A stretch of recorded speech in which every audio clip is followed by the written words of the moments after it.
Hi, Trish Hoffman here. I think when you talk about the anger that has been displayed towards Trump tariffs and towards Trump himself worldwide, it doesn't seem to make sense. You have to kind of understand how we've constructed the post-World War II order and what kind of influences were there. It's just kind of a simple analysis. If you kind of associate the members of the Bar Association, we've talked about a lot of lawfare, and how many members there are in it, hundreds of thousands across the United States, and then how the legal profession works around the world. I think you find that some of the same membership, especially among elder members, are also members of Masonic lodges.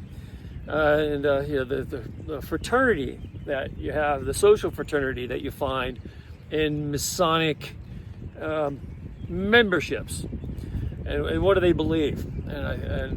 I think you have to, a lot of people when they hear the word Masons, I happen to know a lot of Masons, and I understand the need they have for connectedness in the world, the network, even though that's not what Masonic membership is supposed to be. It's supposed to be, as far as Masons go, they're builders of the architect of the universe, and they are there to construct wisdom as it propels itself with mankind forward. And they've been, as they see themselves, they've been bastions of that understanding for thousands of years, well before there was a biblical context, and they see themselves as one block at a time building the universe of the all-seeing eye. And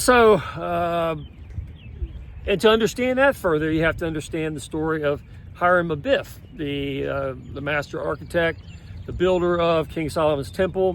This is why I had quite a few people come unglued on me when I was talking about the book, the Lesser Keys of Solomon, because of its occult practices. Well, I happen to be very interested in the occult, not as a practitioner, but as an understanding of why people resort to the occult for supernatural aid, for things they should be doing for themselves in their life. They turn to the occult for benefits and help, assistance, and that's a permeating trait throughout all time. And this is one of the reasons why the Israelites always turned away from God and went to the gods of Canaan for weaknesses and appeasement, because it was tough to be a servant of Yahweh. It was much easier to turn to the sacrifices to other idolatry. So naturally, there's it's kind of a Tower of Babel thing going on, where in theology you're not allowed to correspond to other relationships, but to me they all come to the same point. And the Lesser Keys of Solomon, of course, was where King Solomon, the son of King David, built his temple by being given a ring by God to control the demons, and he used the demons to build the temple. And then in Masonic lore, it's Hiram Abiff that was the master builder, the master architect, and he was murdered by 3 ruffians while ascending the steps of knowledge in the temple, right there in the temple. So all this stuff centers around King Solomon's temple. Whether you're talking about the Lesser Keys of Solomon, you're talking about Masonic lore, Hiram Abiff, whether you're talking about biblical understanding that the temple was built until this day, it's the most contested piece of real estate on earth. No matter how you are dealing with the subject matter, they all have a common theme around King Solomon's temple and the Temple Mount.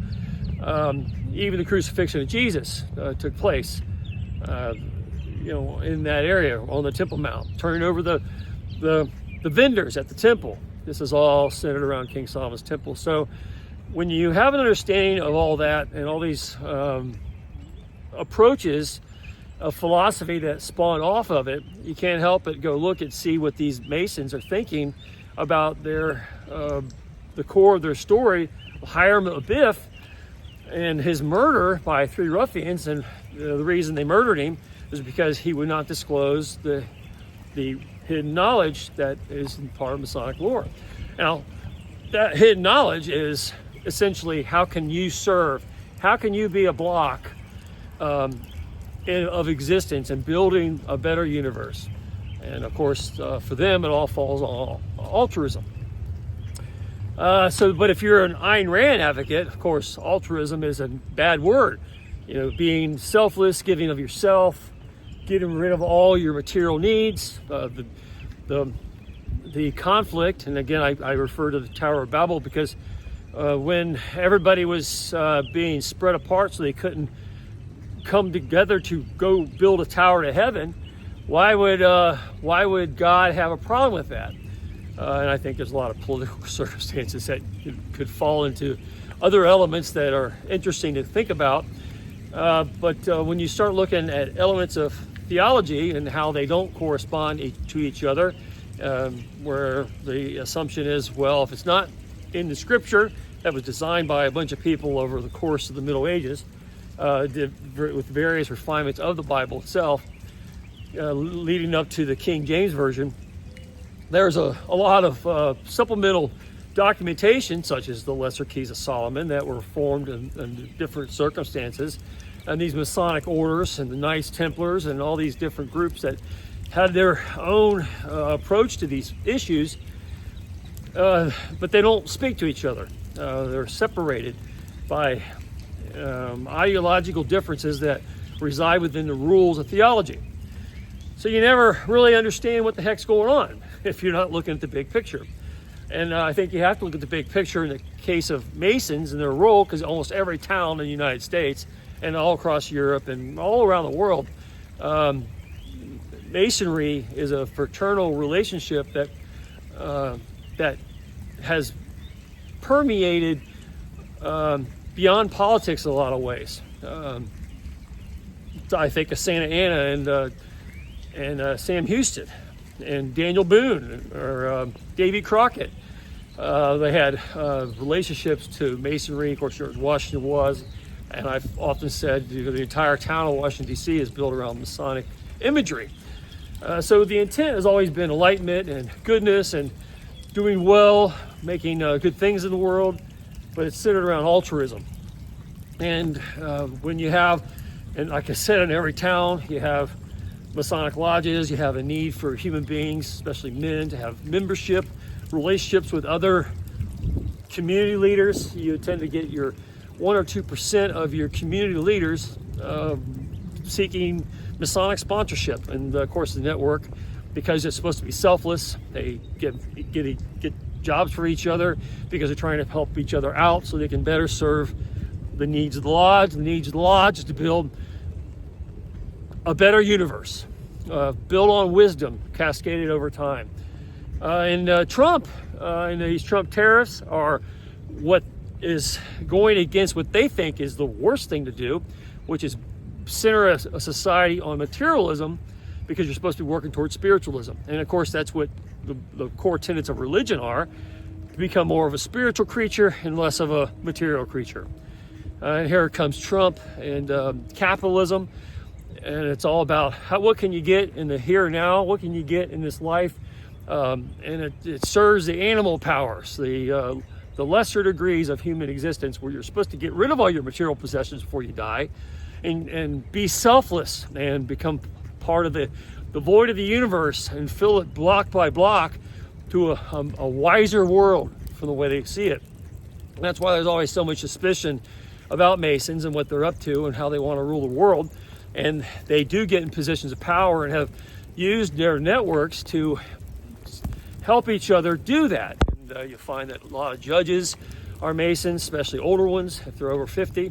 And you'll find that a lot of people in politics have Masonic roots and backgrounds, and business leaders all over. It's a network.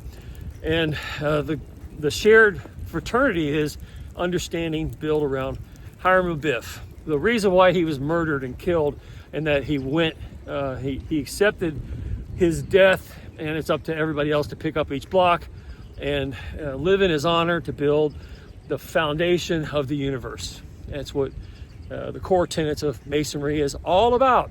And Trump and people electing Trump and putting Trump in power and doing tariffs so that we can have more material goods, so that we can have more golden palaces, we can have hot supermodel wives, to them is horrendous. And when you look at the George Bush types that have led the CIA, and you have all these people in the FBI that are shared memberships in Masonic fraternal orders, and they're all getting the same story of Hiram Abiff, thinking that the goal of life and existence is to give it all up and to carry it on in a selfless way through altruism. That's what America is all about and built to be. But then you have people who support Trump and like Trump, Ayn Rand fans who have accepted this objectivist philosophy that are, the material goods you get are a scoreboard, and you want to go out there and show that you have more points on the board than everybody else, because that perpetuates a good, healthy capitalist culture and competition. And a free market society gives you the best authority for lack of corruption in the world, because you can't afford to be corrupt, because you have to compete for other goods and services. And the world that Trump is shaping up is very much it's pro-materialism and anti-spiritualism.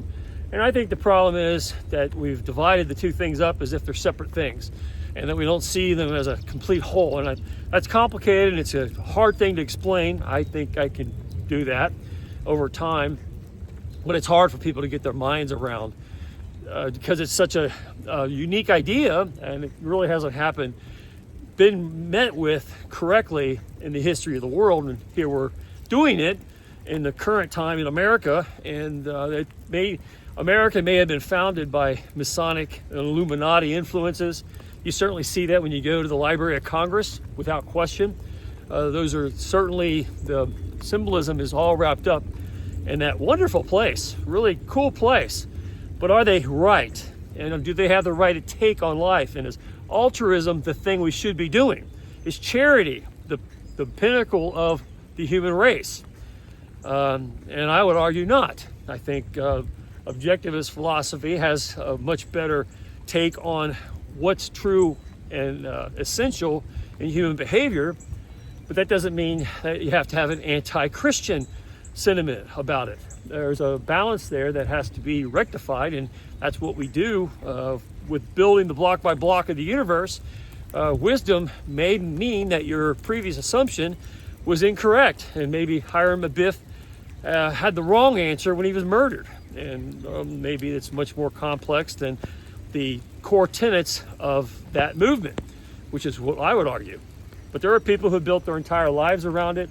They may not be very sophisticated as people, and they take what they learn from their fraternal brothers, and they carry it from womb to tomb, and think that they're on the right path. And when someone comes along and challenges their previous assumptions, like Trump certainly has in his administration, and the world is seeing trade tariffs that are going to support materialism, not take people away from it, of course they're going to feel that that's a violation to their essential core beliefs, and they're going to be mad and angry about it, and they're going to work and plot and scheme and do whatever they can to restore the world to what they believe it should be. And that's what makes some of those orders and fraternities so dangerous, is that it might be good for building relationships with other people and maybe getting a job through the network of it, and they think there's security in having that kind of knowing people that have shared interests, but the knowledge of that interest may be the wrong wisdom. They may have had it wrong all along, and that would be my argument, which is why I'm not a Mason. I know a lot, and I try to help people understand things the best that they can, but their core tenet of Hiram Abiff, not the same Hiram of Tyre, who was also the king of Tyre, who supplied the materials for King Solomon to build the temple. See how much goes around that temple? That's why I say I love the stories of King Solomon's temples, because of King Solomon's temple. Because if you understand that, you understand something, whether it's mythology, just a narrative story to help drive an idea, or it's historical fact. However it falls, or it could be a combination of all those things.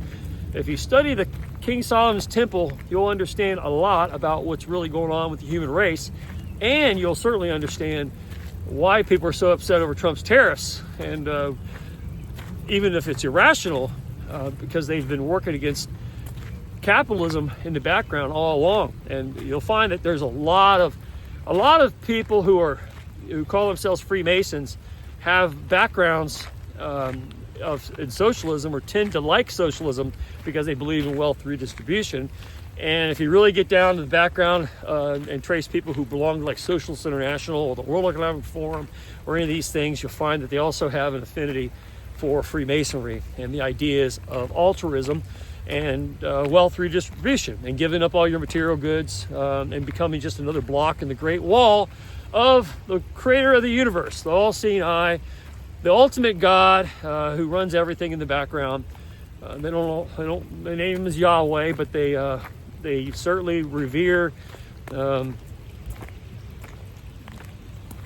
origin of what they think wisdom is pointing to, which is they're just a part of the cog of the great universe, and the architect that tells them what to build, and that they're just blocks in that wall and that building, and building the new temple, not physically, but metaphorically. And when you understand all that, then you can begin to understand why people are so upset about Trump's tariffs, and why they are so irrational about it when they otherwise shouldn't be.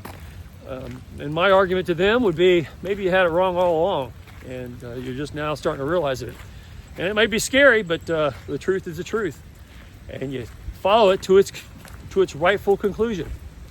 Anyway, it's Rich Hoffman here. Share, subscribe, make tomorrow a better day. If you haven't read my book, The Gunfighter's Guide to Business, I think you'll love it. Anyway, have a good day. See you later.